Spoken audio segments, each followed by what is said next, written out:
Welcome to the Alelia Bundles Community Scholars Lecture, a systematic solution to low literacy rates, poor instruction, dyslexia, and social ills with Debbie Meyer. Again, I'm George Calderaro, Director of Outreach Programs at Columbia School of Professional Studies. The Bundles Community Scholars Lectures and Program are presented and administered by Columbia School of Professional Studies, the Office of Government and Community Affairs, as well as the Office of the Provost. The Scholars Program was created in 2013 to enable independent scholars in the community to pursue their lifelong learning aspirations through access to Columbia courses and resources.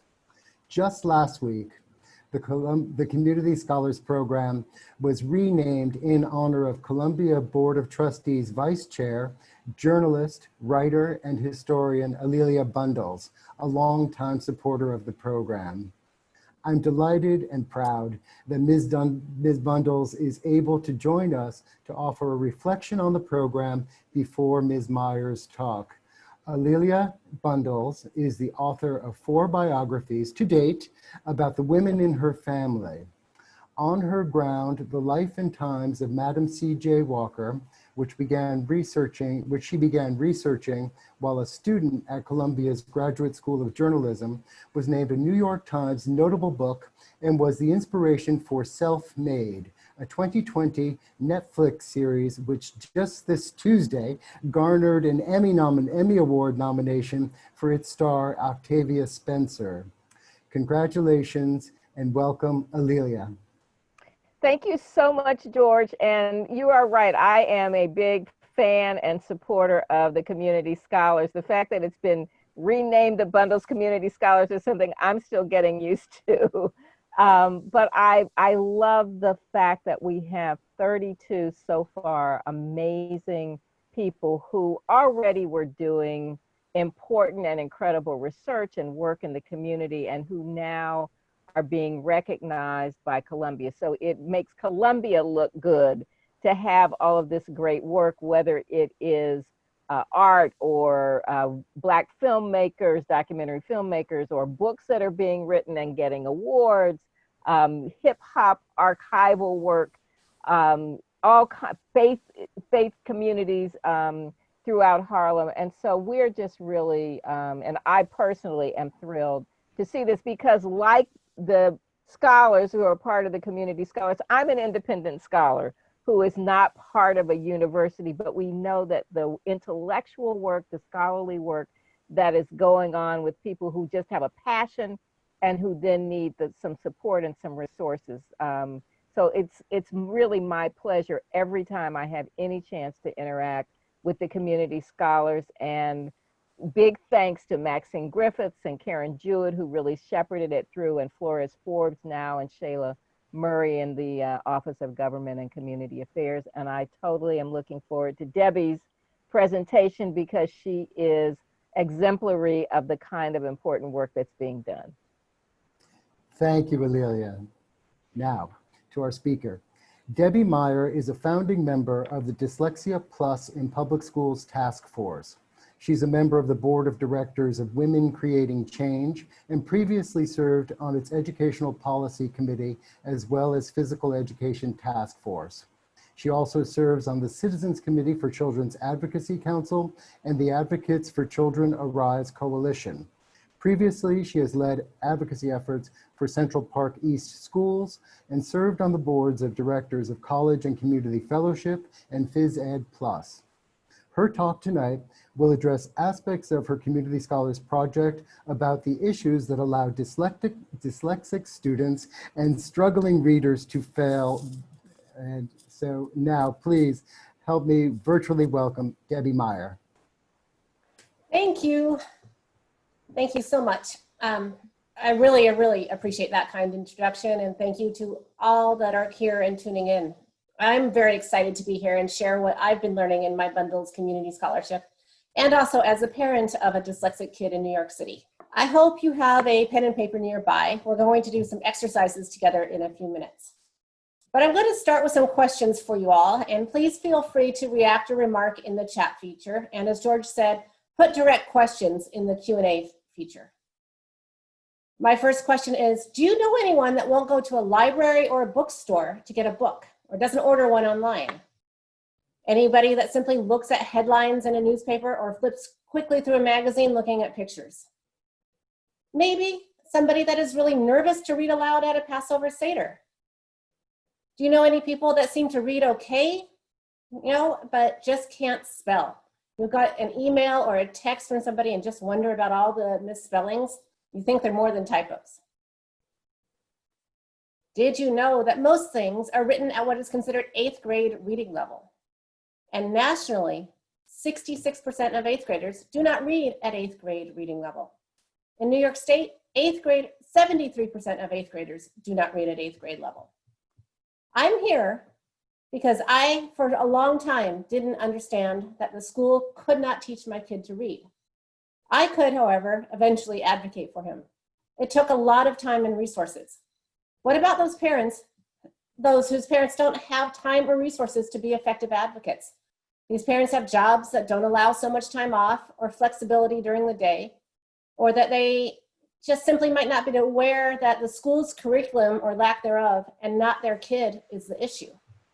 I've decided to fight for them because when you drop your kid off at school, you just kind of expect the teachers will teach him or her how to read. And too often that just does not happen. New York City School Chancellor Carranza said last year, literacy is a social justice issue and should lead the equity agenda. I couldn't agree more. Also, I'm going to argue that the poor instruction is a public health crisis. Recently, in a presentation by Nadine Gabb of Harvard, a slide said, literacy is a widely recognized predictor of health outcomes, connecting with academic, social, career access, and economic success measures. This was clear in New York City during COVID-19 spring. Further, you are effectively disenfranchised when you can't access information to base your vote on. These are just some of the social ills underliterate people face. So this is what we will discuss today. There's so much I could put into a literacy and dyslexia presentation, I really had to make some choices. I'm not going to be offering a lot of the signs and symptoms of dyslexia, but I'll happily answer questions on that and on the myths about dyslexia at the end during Q&A. Please remember to use the Q&A feature. This is also not a review of all the scripted literacy programs or specific resources, but I will highlight the hallmarks of an evidence-based literacy program. This presentation is aimed at creating advocates for better literacy instruction, and I hope you'll find it helpful. So to start, we'll look at literacy instruction over time. You'll see by the colors, it has come in waves. Whether the earth is round or flat, whether climate change is real, whether vaccines and now masks contribute to public health, and how to teach reading are all arguments between people that believe in science, data, and evidence, or don't. But with the science of reading, it's even more tricky. We have people that believe in teaching science classes, but are not invested in the science of reading. At the beginning of the last century, we began to understand how important synthetic phonics was. But the psycholinguists, a very elite group, led by Arthur Gates from Columbia's Teacher College, thought this was drill and kill. Some of you might remember Dick and Jane. Memorization of words and semantics was enough, they said. Repetitions and predictability of whole words would build a bank of words that somebody could rely on. The phonics advocates rebelled and more research began. Doctors Samuel Orton and Anna Gillingham at TC provided much of this research and created rules for synthetic phonics codes to teach decoding words into syllables and sounds, along with spelling or encoding and semantics and language work. Diana King implemented this at Sidbury Friends in Washington, DC, with all the struggling readers. In a short time, these kids were reading and writing better than their friends who were being taught with whole word.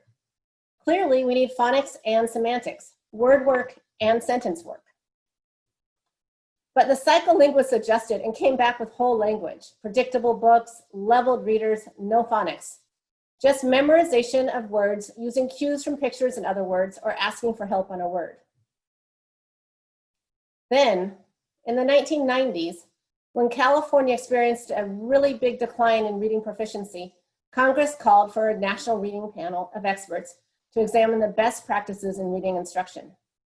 The panel reviewed 100,000 studies and published a comprehensive report. Scientists again recommended phonics and semantics, but they weren't clear enough and this was not implemented well. In response to the panel's recommendations, we got not very balanced literacy that is considered by many to be whole language in sheep's clothing, and a lot of independent phonics programs that don't work well in isolation. Still, people that can afford tutoring or specialized school can benefit from the science of reading based on Orton and Gillingham's work that was proven several times over more recently with functional MRIs. These MRIs highlight the neurobiology and neurodiversity in acquiring reading skills. Currently, instruction does not align with our service-based economy, which requires reading to be successful. I keep wondering, what if the science of reading, AKA structured literacy, was taught well and was available in every school? So Dr. Seuss, in an interview for Arizona Magazine in 1981, discusses how he was limited by his publisher to using 220 specific words from the Dolch list of sight words when he created Cat in the Hat. This is what he says about phonics and about having children memorize sight words. But I don't really think this is a Dewey problem. This is really an Arthur Gates and later a Noam Chomsky, Frank Smith, Ken and Yetta Goodman psycholinguist influence problem. And currently a Heinemann Publishing, Fontes and Pinnell, Richard Allington, and even Lucy Calkins and TC influence on instruction problem. But of course, the main problem is that teaching colleges around the country do not prepare teachers in the science of reading. Many teachers just have to wing it. I realized at the two places my son learned to read had their own teacher training institutes. I knew then the fight was less with the teachers and the schools than with the teacher preparation programs. K-3 teachers are not licensed by their ability to teach reading. Instead, training for new and student teachers gets watered down as, quote, experienced teachers train the younger teachers in the classroom. Those teachers who were lucky enough to learn from a professor that understands literacy instruction usually land at schools where their principals still want to use some form of balanced literacy and the teachers must comply. In the last few months, Lucy Calkins and her colleagues at Teachers College Reading Writers Workshop Program have been learning more about neuroscience, structured literacy instruction, and the science of reading. But their publications are still leaving literacy advocates scratching their heads. There is neurodiversity in how we learn to read. How do we know this? Earlier, I told you we have functional MRI brain scans, and we have reading scores that match. I'm not showing you brain scans because they are difficult for lay people to really decode, but rather I'll explain neurodiversity. You've probably met people that picked up chess very easily and can see 3 or 4 moves ahead. Other people have trouble memorizing the patterns each piece moves and makes one move before considering the next. Same with checkers. Some people see the whole board and can plan ahead. And those Rubik's Cubes. You've probably seen people that twist so quickly you can't track what they're doing. And others memorize patterns and some never get it. If I had functional MRI brain scans taken when people were engaged in these activities, you would see different parts of their brains active depending on whether they are talented at these or not. With music, you've met people that have natural talent, some learn it, and some are incredibly tone deaf. Same with rhythm. My aunt tells me that as a young child, she took piano lessons for years and never got very good. She would be frustrated when my father sat down and played by ear beautifully. My father could play any instrument by ear, it seems. My mother had very little musical talent. My sister got the musical talent in our family. I did not. All of this is to explain that people's brains have different strengths. Much of this is neurobiological and much is hereditary. There is neurodiversity in reading skills as well. Like the other examples, it's really on a continuum. And study shows that your predisposition for literacy acquisition is about 50% hereditary. Reading and spelling are no more natural than solving a Rubik's Cube. It hasn't been around in the scope of things much longer really than the printing press. Gutenberg's came around 1440, which is rather recent in human history. On this chart, you'll see that some people read rather effortlessly, 5% or so. Others learn easily. Perhaps these are the neurotypical. These are the students our instruction is currently aimed at. What is broad instruction?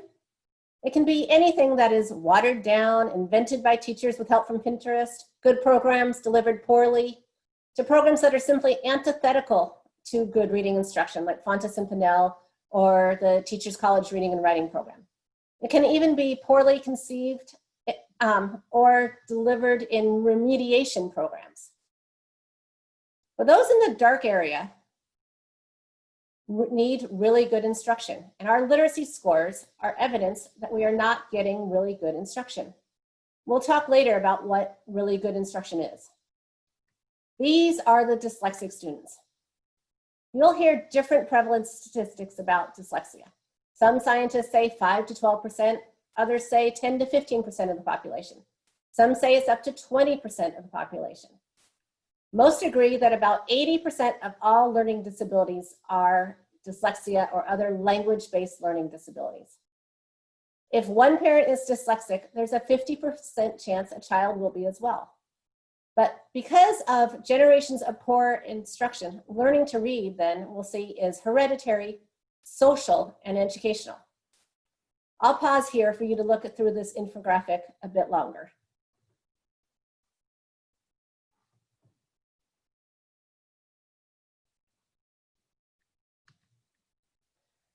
This is the second important infographic. It's known as Scarborough's reading rope, and it explains how we learn to read. I'll be referring to it in later slides.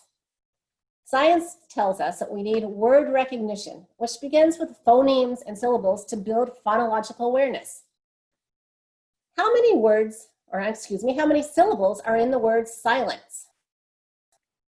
How many phonemes? Put your answer in the chat. How many people could hear 6 phonemes in the word silence? Phonological awareness, decoding, and sight recognition, or connecting sounds to symbols, are what make up word recognition. And then woven together with good instruction, a student can learn to read. It's the simple view of reading. Reading is the product of both. If 1 is 0, the product is 0. Many teachers understand the top part of this reading rope pretty well. Those on top are good strategies when a student is reading to learn at about 3rd or 4th grade. Very few early education teachers understand the bottom part and are prepared to implement the good instruction this requires so students can learn to read. This presentation is going to talk more about the bottom part of the reading rope because that is what most teachers are not prepared to address. And it is where most dyslexic students need extra instruction, not less. So the IDA, the International Dyslexia Association, defines dyslexia as a specific learning disability that is neurobiological in origin. It's characterized by difficulties with accurate and/or fluent word recognition and by poor spelling and decoding abilities. These difficulties typically result from a deficit in the phonological component of language, which you learned about in the reading rope, that is often unexpected in relation to other cognitive abilities and the provision of effective classroom instruction. Secondary consequences then may include problems in reading comprehension and reduced reading experience that can impede the growth of vocabulary and background knowledge. However, without effective instruction, kids with dyslexia and low IQs struggle with phonological issues just like kids with mid-range and high IQs. The amount of effective classroom instruction needed, the amount of repetition may vary. We'll talk about effective classroom instruction next, but first I have some work for you. So please get your pen and paper ready. Most dyslexia presentations use complicated simulations with nonsense words. I'm going to use examples from regular English. Please write down these words in a list. Cough, like you do when you have a cold. Rough, like sandpaper. Through, like through a tunnel. Though, like however or nevertheless. And plow, like you do for snow or a field. And you can spell it both ways you know how. Say them out loud a few times. Cough, rough, through, though, sorry, I mixed, and plow. Do they rhyme? But do they look like they should rhyme? Now, switch your pen to your non-dominant hand. If you're left-handed, put it in your right hand. If you're right-handed, put it in your left hand. And write bologna, the sandwich meat, and pony, a small horse.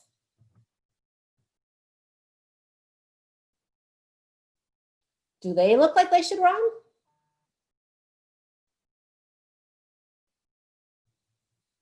Now, continuing with your non-dominant hand, 2 more words. Consequences.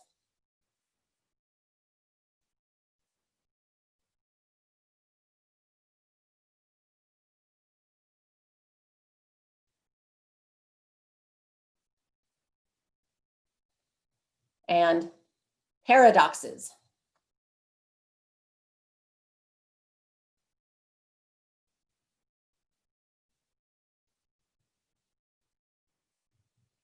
So what was different about your unnatural hand? Did you think about each letter and how to form it?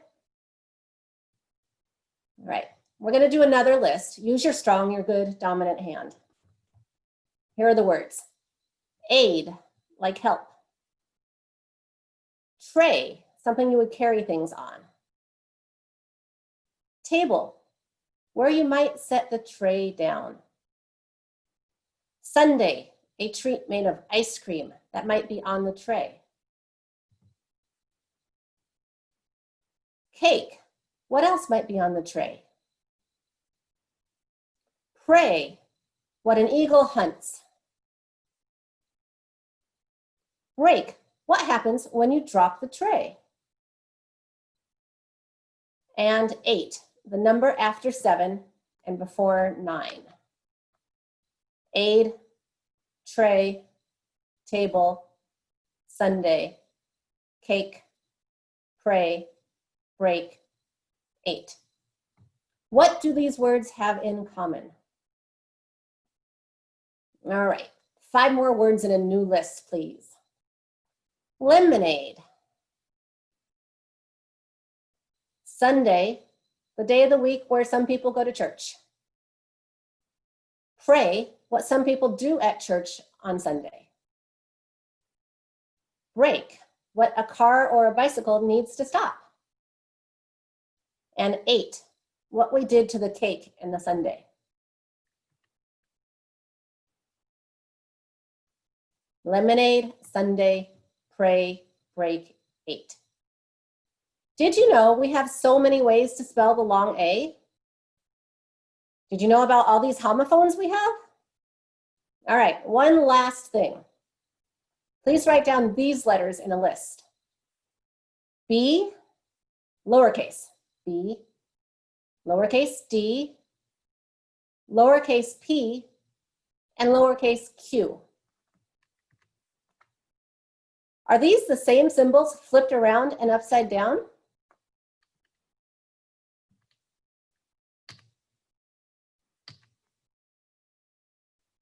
Here are some other things you might wonder about.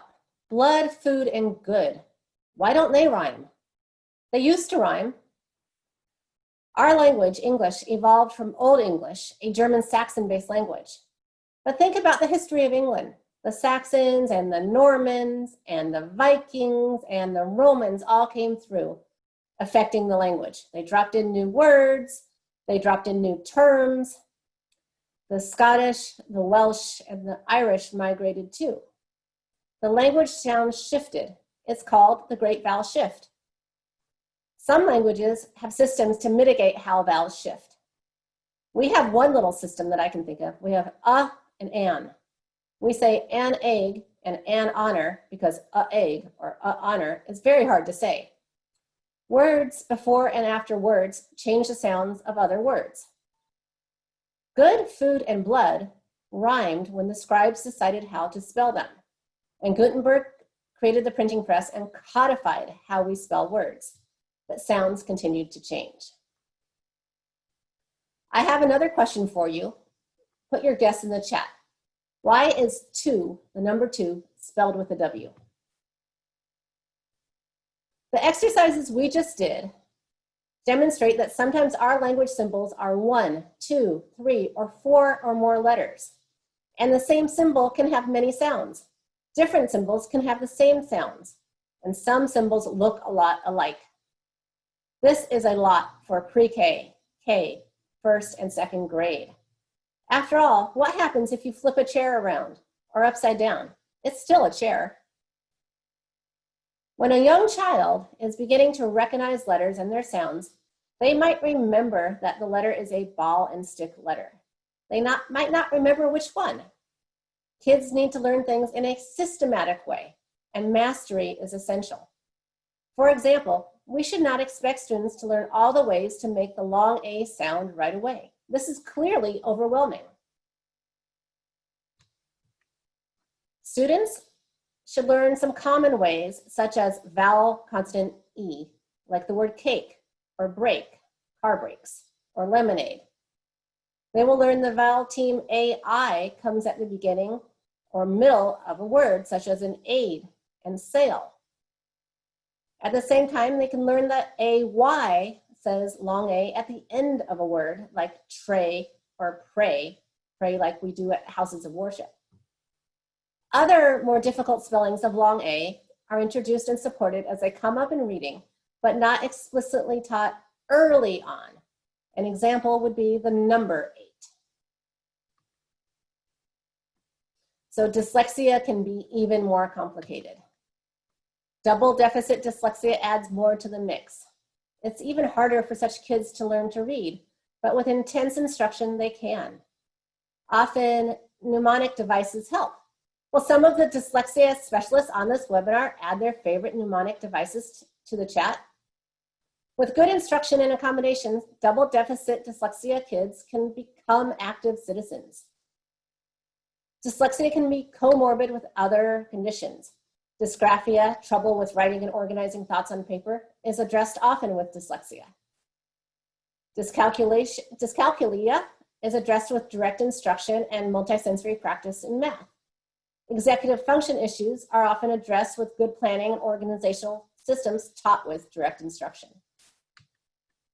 These other conditions can be accommodated in schools and with doctors' help. But we have a Matthew effect in reading. The rich get richer and the poor get poorer. If you aren't taught to read, you don't like to read, you learn less.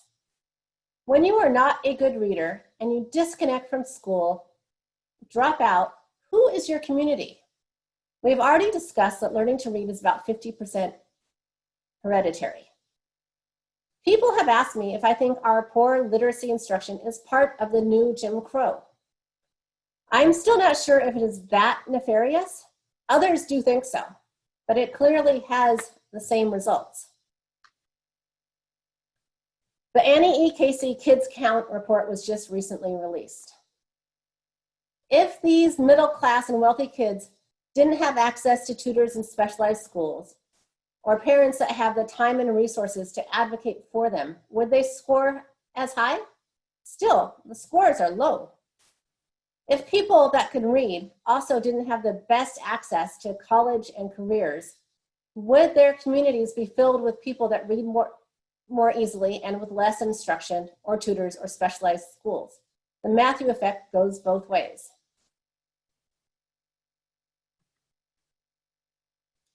All right, I promised to share the hallmarks of good literacy instruction. Anita Archer has great YouTubes on this. She's an expert in explicit instruction.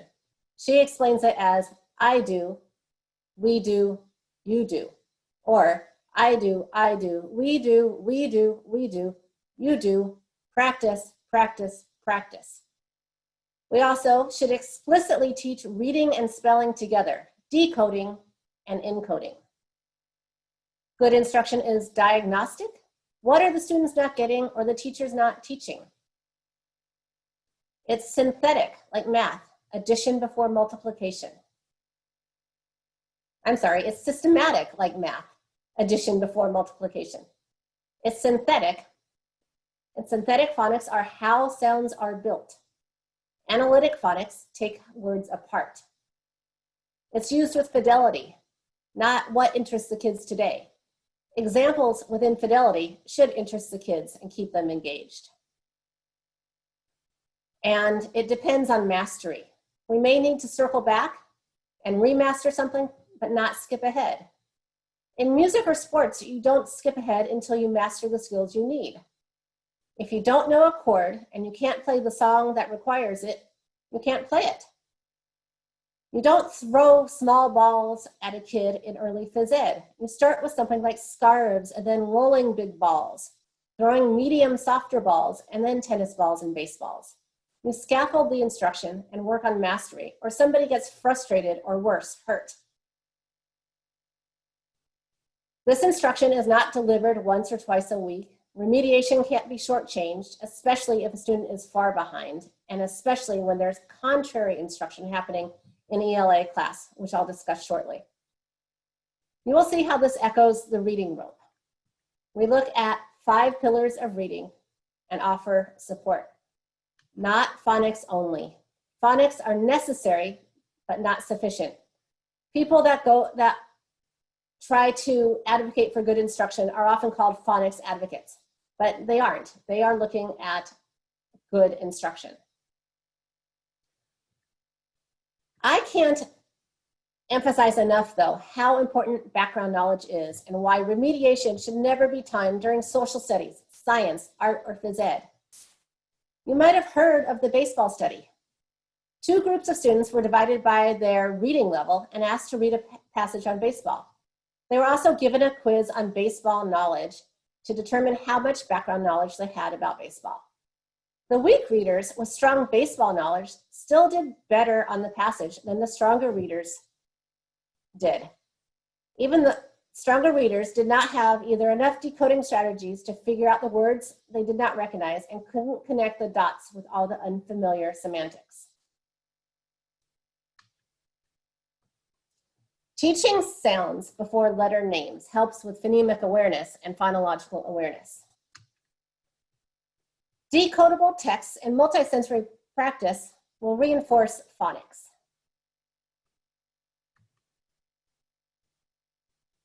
Cursive and multisensory practice will help with mastery. And keywords and symbols are used with younger kids by giving it a symbol like an apple to help remember the short A sound, ah. Keywords and symbols of other kinds help kids learn to take notes without transcribing a lecture.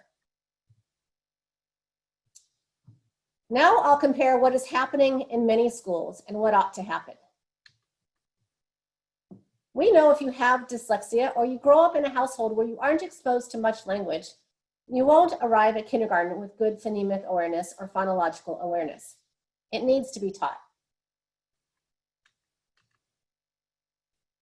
Synthetic phonics, as I said, how sounds are built into syllables and words should be taught with a scope and sequence, a scaffold. It shouldn't be incident. You teach addition before multiplication. You take kids on a bunny hill, not directly to the top of a black diamond mountain. Guessing takes your concentration off a word to decode, so it doesn't have a chance to make it to your memory bank. The codes don't make it to your memory bank either. Often, kids guess synonyms. They make sense in the story, but they have nothing to do with the printed words. Decodable readers help you practice the codes you have learned. Leveled readers assume you have a huge word bank. If you simply count errors, how do you know what to address? If you categorize the errors, you can help a student or a teacher who is misteaching or reinforcing a lesson. Many lessons are not bad in themselves. In fact, they can reinforce something you have already learned, but they don't replace explicit instructions. Even sight words are defined differently. The system on the left works when you are reading to learn, when you're older, and you have a great base of words and phrases in your memory bank. It is antithetical to learning to read.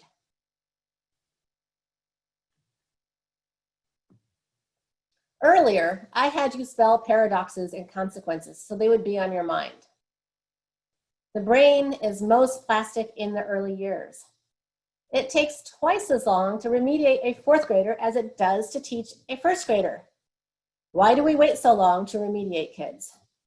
Schools use things like response to intervention or multi-tiered systems of supports, and it often takes years to help a student. Parents are told that some students take longer to read, and they do not question the instruction. Some even hear that boys take longer to learn to read, or that kids are told they are lazy and not trying. Kids are labeled with behavioral issues because teachers don't understand the source of frustration when kids don't keep up with their peers. Worse, this frustration is criminalized and penalized in many schools. There are all sorts of implications: social, emotional, academic, and economic.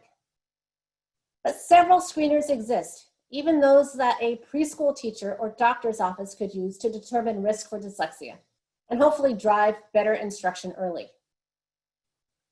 As we understand neurobiological and genetic underpinnings of dyslexia and learning to read, these screeners are getting better and better.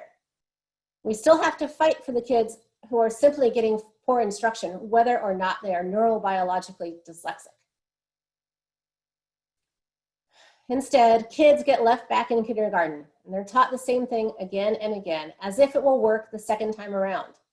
Or they are sent to ICT or SETS special education with the same curriculum as their counterparts, only slowed down. Or they're grouped with kids with completely other issues. Often kids are not caught until they have to read to learn in 3rd or 4th grade. Parents may work to help their kids catch up, but then the kids still fall behind again in school when the support is not continued, or worse, antithetical instruction is offered. Dyslexic kids and struggling readers may continue to read more slowly, but they fall behind because they've missed a lot of content when they are pulled out for remediation. Model schools offer this remediation in the early morning before classes start, or simply during language arts classes when it should be taught. So donors like something called the logic model. Right now, we have an illogical mess. Universities are balkanized, activities make no sense, and the outputs fail children. The bulk of the responsibilities here lie with teachers. However, doctors and social workers have a role. This is hereditary and neurobiological. Instead of the information about teaching reading effectively, it's siloed in the neuroscientists and psychologist departments, and a few professors of education know it. It isn't necessarily part of a school psychologist's pre-service education. Pre-service teacher preparation does not particularly address reading instruction. Even for K-3 in special education in most states, it isn't part of the teacher licensing exam. If social workers understood the basics of dyslexia and reading instruction, they could help families break the cycle of poor instruction and poor reading. Economists and others could do more research. The last study I saw was Jonathan Rothwell at Gallup. He put the cost of adult illiteracy at $1.4 trillion. Trillion doesn't sound as big this year as it did last year, but it's a big number. Other research I've seen says being a poor reader and poor is worse than being a poor reader with resources. Well, that's pretty clear. Much of the research about school disconnectedness does not look at early literacy instruction or reading disabilities. Lawyers sometimes protect school districts from having to provide a free and appropriate education, or they make good money suing school districts on behalf of individual students. Few people know how to really evaluate literacy programs from the niche or popular publishers. People don't know what works, what is comprehensive, or what is simply addressing one of the 5 pillars of reading. Lots of organizations are trying to poke holes. book distribution centers, tutors, specialized schools, lone professors whose students don't get to use what they are taught once they're employed. Parents appeal to school boards, and then there's school board turnover, or kids age up so parents are not as invested. The Individual with Disability Education Act fails dyslexic students because we have a community of doctors, social workers, and daycare workers that don't recognize the signs of risk. So what are the outcomes and impacts of this illogical mess? This is why I'm here. Again, I asked you to write the word consequences, not just because it's a hard 4-syllable word, but like I said, I wanted you to have consequences on your mind. These are just some of the consequences. I'll let you read through them. And this will be posted along with the YouTube video of this later on, so you can hit all these hot links and see where I got the information. As I said earlier, this is a public health crisis. We saw this during COVID-19 New York City spring. Data has shown that COVID affected Black and brown communities more.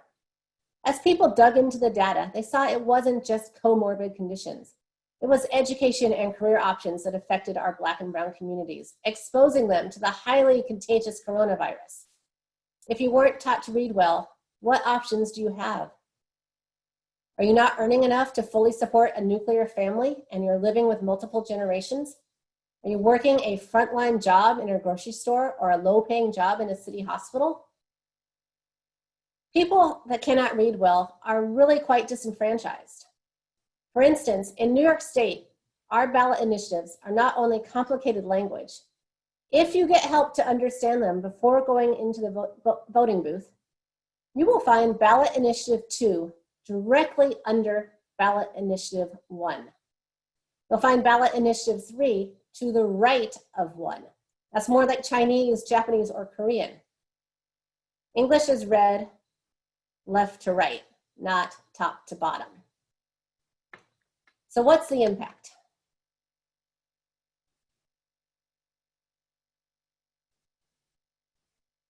Loss of human potential, confused teachers looking at a dyslexia industrial complex, and the Matthew effect.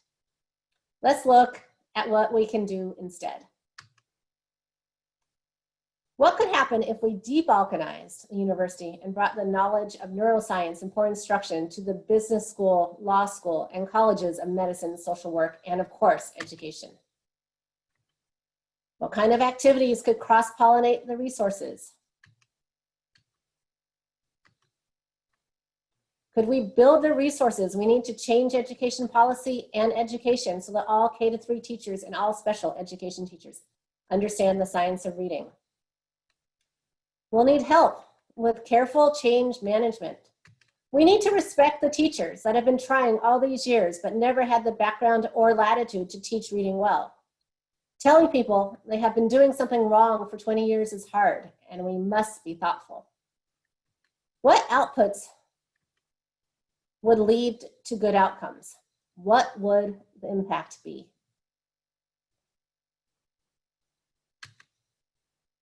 If more than 34% of our kids could read at 8th grade level, more could continue their education rather than disconnect.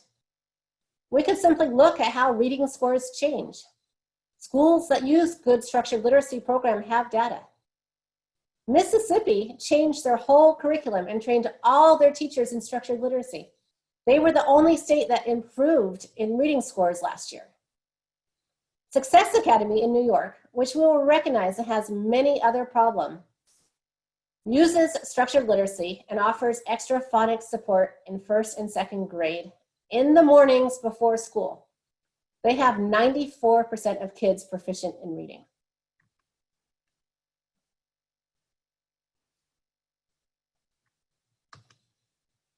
So you probably hear a lot about successful dyslexic people all the time. Damon John and Barbara Corcoran and Kevin O'Leary, all of Shark Tank, are very open about their dyslexia. Damon's mom helped him with reading comprehension, but he wasn't really diagnosed until he was an adult. He's not shy about asking for help. Whoopi Goldberg never learned to read. She did drop out of school, and she learns her scripts by listening to them. Jennifer Aniston was misdiagnosed until adulthood, always felt stupid, had to wear those funny glasses and all sorts of stuff. She also learned scripts by listening. Anderson Cooper, who you probably know as also being Gloria Vanderbilt's son, got the proper education. If we had brain scans, Anderson's brain would look much more like a typical brain, while Damon's, Whoopi's, and Jennifer's would remain looking like a dyslexic brain. So moving on to some calls for action, and then I'll answer questions happily. We have decoding dyslexia groups in Albany, Buffalo, Hudson, Long Island, New York City, Otsego, Rochester, and Westchester. We worked with Assembly member Joanne Simon on a guidance memo. It's available on the New York State Education site and available for parents to take to their schools. Our 2020 legislation listed here was waylaid, as you might imagine, by COVID-19. We need to support the legislators, the main ones being Joanne Simon, Bobby Carroll, and Robert Jackson, to bring it back for this summer and 2021. The New York State Assembly just passed screening for dyslexia in prisons. It needs to pass the Senate and be signed by the governor. We need to give people a chance to succeed.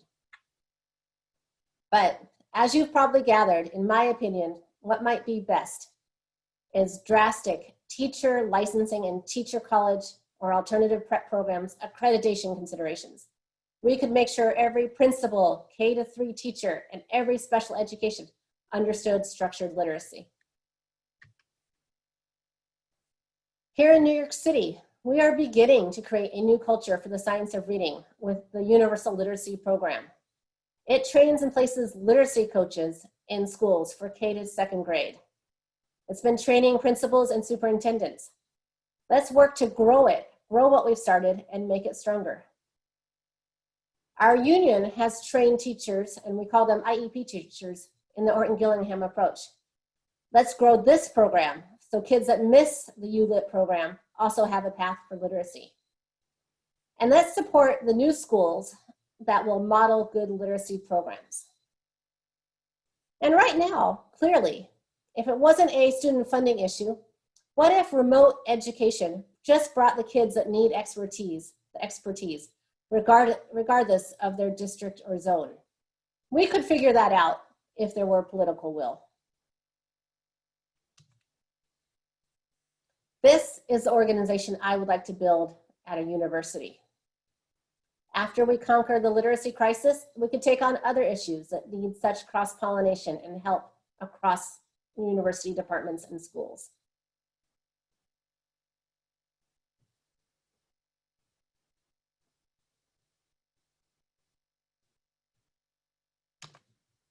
When I gave this presentation to some adult dyslexics, the feedback was I didn't spend enough time on this slide for them to read and comprehend it. So I'm showing it again.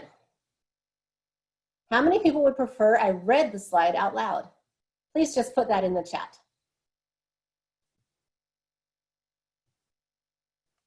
As we said earlier, we are going to be sharing this presentation, both the slides and the YouTube. So you'll be able to get all these hot links in this presentation.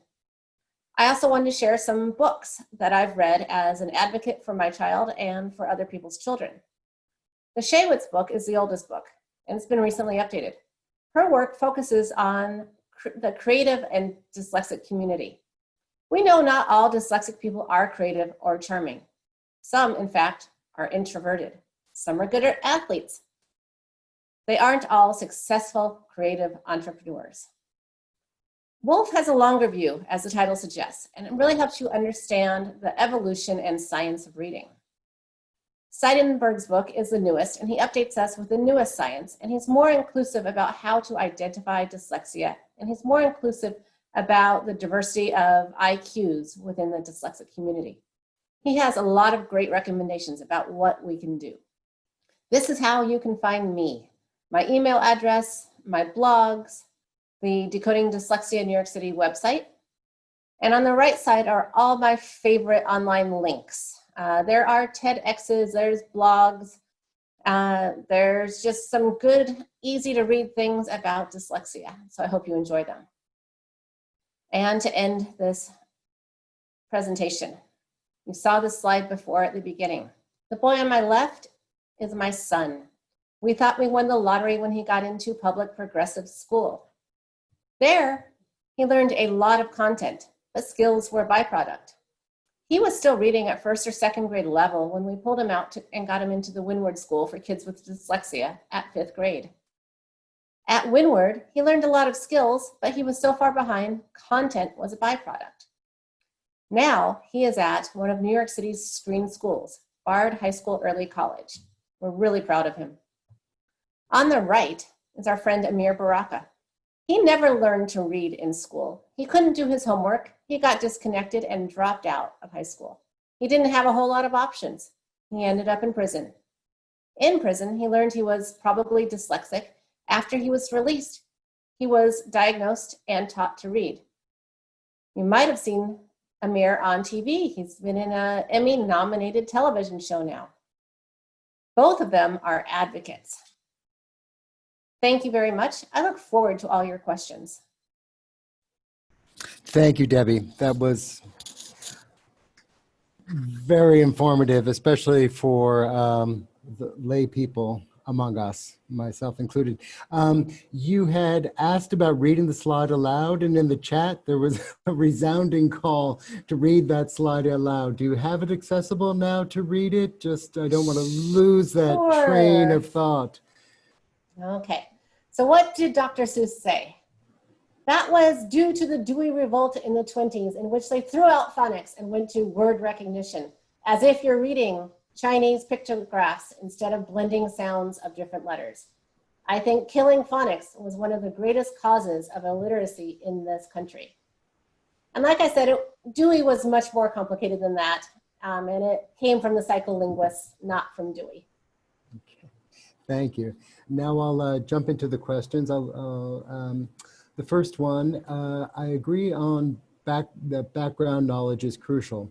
Often speech services are pull-out services. Do you believe speech services should be push-in services so students will not miss other classes, arts, phys ed, etc.? Yeah, that one's a hard one because speech is a very one-to-one. It would be great if it could be before school or after school. It would be great if kids got it before they ever started school, when it could be remediated most easily. But yes, if we could figure out how to make sure perhaps the speech therapist could actually deliver some of the background knowledge within the speech therapy and talk about the lesson that they're learning. So that would require some cross-pollination within a school. You know, we're talking about Thanksgiving. Can you highlight these words and some of this as you give your speech therapy lesson? Okay, another question. It's a little long, so hang on. The regulations called exclusionary factors are very important to understand in light of neurodiversity. If the remediation for reading is only through the gatekeepers of special ed and SLD/dyslexia exclude based on cultural or economic differences. I think I'm getting that point correct. I can read it again. If not, there's one other follow-up. So although many students in these categories have an IEP, is it for attention or behavior, and poor literacy is not addressed with structured literacy? Can you talk about this? Yeah. So yeah, sometimes kids are lay diagnosed or misdiagnosed. Sometimes they are put in a pull-out with kids with other issues and they don't get their structured literacy. Often, you need a great advocate on your side, whether it's your parent or a teacher, to help you get that right instruction. And that just doesn't happen often enough. I think this next question you addressed toward the end of your presentation, but it's an important one. What can this program, I assume they mean the Community Scholars Program and your work, or what can this program do to influence leaders and professors at the Teachers College Reading and Writing Program, among others, so that respected programs in teaching teach science-backed effective practices for teaching literacy. So I think you touched on this a little bit with Teachers College, and I know you've taken courses at Teachers College. Yes, and also just having the Columbia email address and the title as a community scholar has gotten me access to be talking about these things. I worked with the people that developed the Dyslexia Institute for the TC Dyslexia Institute last summer. I've had coffee with Lucy Calkins. So I think this program, because, you know, I'm not just a mom doing things anymore. I am a community scholar. And so that has actually provided access. It's provided a chance for me to learn more, but also for me to talk to people. I'm hoping, you know, you gave us an extra year because of COVID, so I'm hoping I can do even more work on this. And I'll have to chime in that working with many community scholars over the years, you are not the first to say that the Columbia email address and the Columbia connection has been very effective in helping the scholars further their research. Let's see.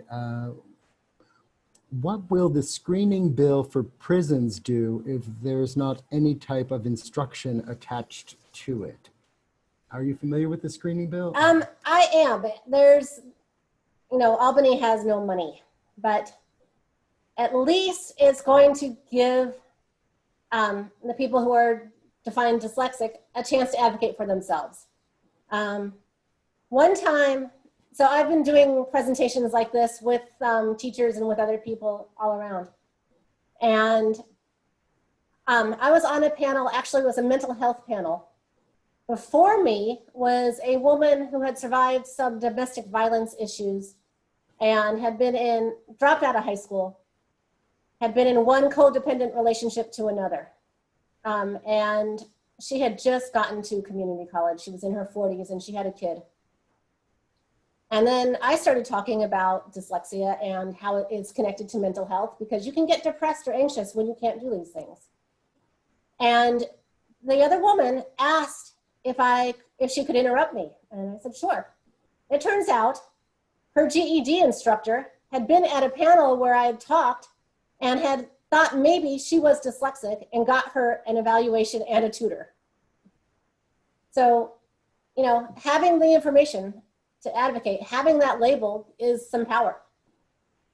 And this is maybe a related question. Have any studies been done on universal screening? How many students were being missed prior to universal screening? Most of the laws for universal screening are really new, so I don't know if anyone has really studied it. Now, the best thing it can do is drive instruction for everybody. I think a lot of kids are going to get misdiagnosed because they didn't have what they needed before they started school. But if it drives good instruction, it drives good instruction. And a related political question. I'm an educator in Georgia. Which political leaders here are supportive of changes in literacy instruction? I'm not sure how familiar you are with the Georgia political terrain, Debbie. I don't know, but I know there is a Decoding Dyslexia Georgia chapter that could help. Great. I think Stacey Abrams' father is dyslexic.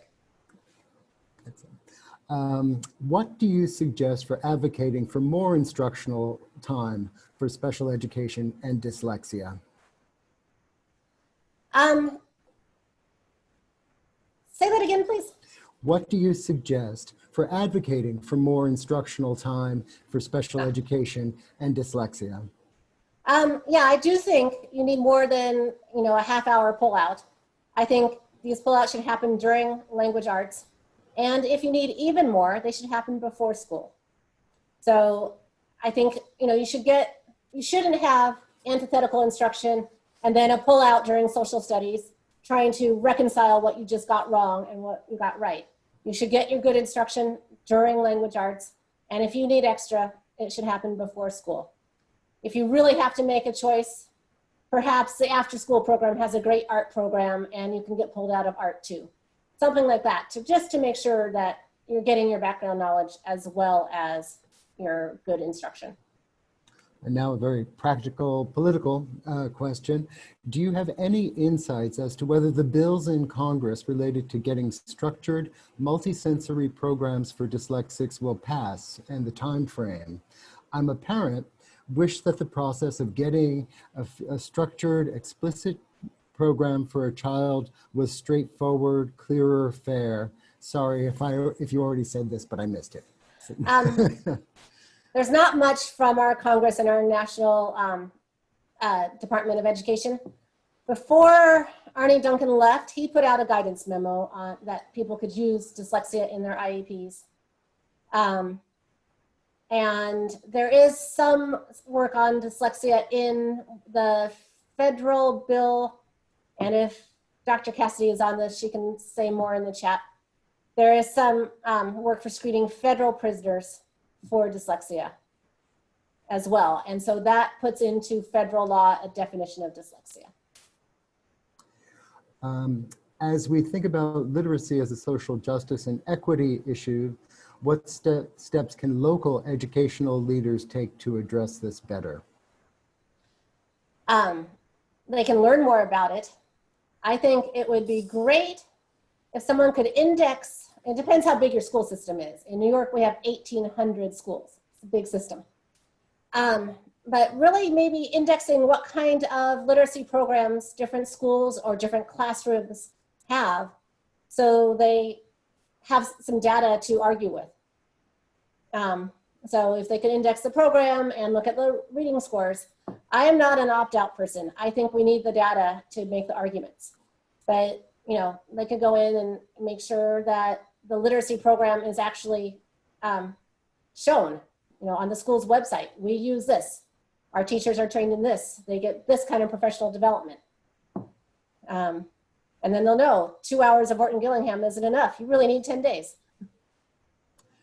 Okay. This is so clear, yet educators are so diverse in their knowledge about the science of reading. Administrators, for-profit publishers, and university staff development programs are huge in sustaining the inequality of reading instruction. Any suggestions for helping educators focus on teaching versus curriculum? Yeah, I think it goes back to the licensing, which will then drive the pre-service education. And so in New York, we have regents that kind of control the licensing, and they respond to the laws. So getting some kind of law that then makes the regents put in a good licensing thing. And I'm working with the licensing companies like Pearson and other people that make the tests to make them more relevant. But yeah, the teaching college stuff goes towards the licensing. And the licensing doesn't require this, so the teaching colleges don't teach it. Okay. I really appreciate your answer regarding speech/language services, exclamation point. I work outside of schools and am very concerned about the quality of services as you noted, not started in early intervention. Do you think it could be valuable to refer to, quote, speech-language pathologist or therapist as opposed to just speech therapist? So the question's about nomenclature. Speech-language pathologist or therapist versus speech therapist. Yeah, I do think so. And this goes back to the pre-service education for doctors and social workers. A doctor should, early on, might be able to detect enough to say, oh, we should get early intervention speech therapy and have a speech therapist in their Rolodex to recommend. You know, especially at the federally qualified health centers and other clinics that people of color often are using because they don't have the great insurance. A short question. Why are colleges of education so reluctant to embrace structured literacy? Again, I think it goes back to the licensing. If the students don't have to know it to pass the licensing test, the colleges don't have to do it. Okay. We have a tip for the person who asked about Georgia. Feel free to contact me through Decoding Dyslexia Georgia Facebook page. Okay. That's a woman named Tina. Look for Tina. Tina Engberg. I'll say your name at risk. Hi, Tina. Confident. Oh, you know her. Okay, good. Okay, another a repeat questioner. Let's see. New York guidance documents students with disabilities resulting from dyslexia is just not cutting it in terms of getting kids a multi-sensory program. I'll read that again. New York guidance document, quote, students with disabilities resulting from dyslexia and IDEA 1414D is just not cutting it in terms of getting kids a multi-sensory program. That's more of an observation than a question. It but I is. don't. The whole IEP process is really hard. Parents go in and the school has kind of all the power. And so one good, bringing an advocate with you to an IEP program often helps. Even, just another parent that's been through the process can advocate for you. It's a very lopsided thing. I mean, you're fighting basically the government in the form of the school. It's a really hard thing, but I usually tell people to walk in with that memo in their hands and start demanding this. It's not, it doesn't just sit there on the web and all of a sudden get into a principal's head. Parents have to work. Two final comments. One, often children need the privacy of pull-out speech and language therapy. And another comment from the same attendee, millions of children in the USA have been missed pre and post universal screening. So yeah. These are two observations. Debbie, I don't know if you can see the chat. I can open it up. I'm just wondering if you want to scan. There's just been some nice comments in there. You might just want to. We'll work on archiving that for you so you can see that as well. But it's been a very engaged, engaging presentation and an engaged audience. So I wasn't sure if there was anything in there that you wanted to speak to. Oh, I forgot to tell you about 2 and the W. So I learned in my history of English class that, scribes were working on how to spell things. And a scribe was really fighting for 2 to look like 12 and 20 because, it's kind of related in our base 10 number system. And he won that argument, and also with twice and twin. He lost the argument trying to make 11 look more like 1. So our base 10 system doesn't work really well with 11. In Spanish it's once, and uno once, it kind of works a little bit more together. But it was a scribe winning an argument with another group of scribes to get that W in the middle of 2 so that we would know it's related to 12 and 20. Well, I think that's it. There might have been 2 more questions that just came in. Let me see. Nope, I think we've covered those. And okay. With that, thank you, Debbie. Thank you, Alelia. Thank you to all of the staff at the School of Professional Studies and the Office of Government and Community Affairs, Denise and Maggie specifically, and Peter and Jono. I think this was a great presentation and a great way to end our semester and the program, and to be the first official Alelia Bundles Community Scholars lecture. So once again, this event will be, the video will be posted, and Debbie has thoughtfully created a PDF with the links, and we'll work between now and next Thursday to have this posted on the event page where you registered for the event, sps.columbia.edu. You can search for Debbie Meyer, you can search for dyslexia, or you can go to the community in the impact page and find it, or you can contact me. I think everyone's got my contact information at this point. So on that note, thank you all very much. Be well, and I look forward to seeing you online or perhaps even someday in person. Thank you. It was my honor.